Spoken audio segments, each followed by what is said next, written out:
But so it's a constant sort of, if you like, letting go of it. Process of constantly letting go.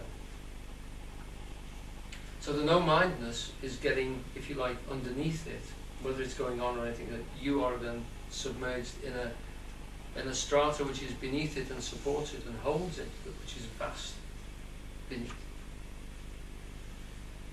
And also, why it's fascinating to do into something like Zen is because, we're going to get to this point in a few moments, is that the Zen guys are extremely practical. They say, well, of course it's not going to stop like that, like he did for Tolle. It stopped and never started again for months. So he was left in a state where he wasn't thinking. A wonderful state, but a state which was quite useless. He couldn't hold down a job. He said all he could do was sit in the park, feed the ducks. I mean, he's very clear about this. It was a strangely useless state in many senses in terms of the world's eyes. And then it started slowly up again. So he found that he could then sort of put things into different processes, etc. But what the Zen character, they call them little sartoris, and it'll happen if you start to practice. Then you'll get moments which will extend of clear-sightedness, of wonderful timeless moments. I mean, the mystical experience of literally walking into a room.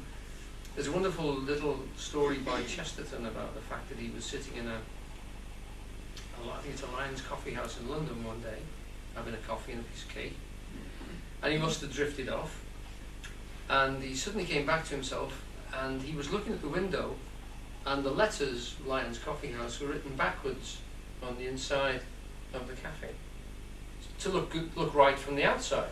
So he's looking at the glass backwards, and he sees this strange script that he can't understand, and suddenly he goes into the looking glass world, and he looks around the cafe, and it is perfectly beautiful.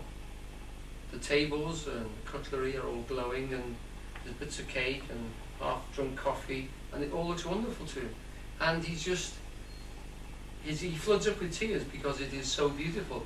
And then suddenly he snaps back, realizes where he is, and it becomes ordinary again. And just for that moment, he was in heaven. And tears roll down his face, and he finishes off just saying, what a wonderful state of sheer bliss that he'd just been in. Because he misapprehended the situation he was, and suddenly he stepped into Lewis Carroll's Looking Glass world, and it was a different world altogether. It was filled with perfection. And it's just, a shabby coffee bar. Now that, if you like, is the Sartori, and we've all gone close to those moments. Maybe in extremely sad moments that you can go through a sadness and come to a stillness on the other side, which is incredibly rich, and which, although it's painful, you wouldn't miss for the world.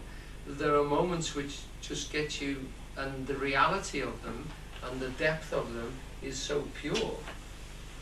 And he would say, that's a thing when your mind stops for whatever reason, it can't get a handle on reality. It doesn't know what to say to you. It doesn't know how to comment on what you're seeing. And in that stillness, upwells this beauty, reality. And Tolle says love is a state which is permanently inside us, which we don't have between people. It's something which is inside us. And when we close this down, it flows out into our expression. So it's not something you have for somebody, it's something which is inside you all the time, waiting to link in with everything. Because underneath you are linked in with every conceivable thing, and every unconceivable thing as well. Now, the next quote is purely about that. It's by another Zen character, Koen Yamada. This is from the Zen practice. And this is to bring over to you the fact that these guys have codified this and stratified it. Would anybody like to read this little quote?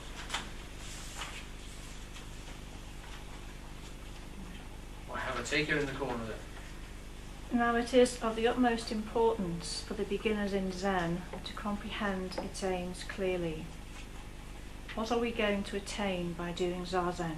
Just a second. Zazen, is kneeling meditation. That's all it means. Zazen is kneeling meditation. Sorry, please carry on. There are three categories. 1. developing concentration of the mind. 2. Experiencing satori, awakening or enlightenment. 3. Making this experience personal. Right, thank you. The first thing I wanted that really struck me when I read that is developing concentration of the mind. First of all, you've got to get the awareness and focus yourself, still yourself down. Now, in Indian yoga, that's called dhyana. And from that word, in Chinese, it was translated as Chan, which becomes in Japanese Zen. So you can see the way it shifts in sound shift from the Sanskrit through the Chinese into the Japanese. So essentially, the focus is the mind is focused. You think on one thought, or you hold your mind still on the breathing, and then you stop it. You go into the no-mind state. That is the meditation practice which they do. So first of all, developing concentration of the mind. It takes time to do that. And then experiencing satori, number 2. Then awakening or enlightenment. And then there's a third one, and then there's coffee break, and then you can go home. I like the very sort of simple pump, pump, pump. They are talking about a practice which is meant to get you hitting those satori experiences, because without it, what we call religion, they would say, is meaningless. We're talking about something we've never seen, we're trying to describe something we can't even get the flavour of. It should be an experience from which we can then philosophize if we want to, but the experience is what's more important than anything else. And that if you talk too much, then you don't get the experience, because you get wrapped up in the philosophy rather than the practice. So Bodhidharma said, if you see the Buddha on your road, kill him. Because all that chatter, all those scriptures, get in the way. He's trying to describe something which is an experience. Could you describe the taste of salt to somebody who's never tasted it? Well, not really. No, you couldn't. And anything you gave them wouldn't be anything like the taste of salt when you gave them the real thing. So the process is one of an experience. So what these people are doing, are they're saying to you, yes, there's a stage for philosophizing, there's a stage for concentrating, but go for the experience. Don't get caught on the words, and don't get caught too much. The words are pointers. They're trying to point you at an experience. Yes, you can analyze the words, and you can argue about them and what each particular word might mean or could have meant in the 16th century in old Bangkok. But if you're not careful, you're wasting all that valuable time and energy not practicing and not getting the experience.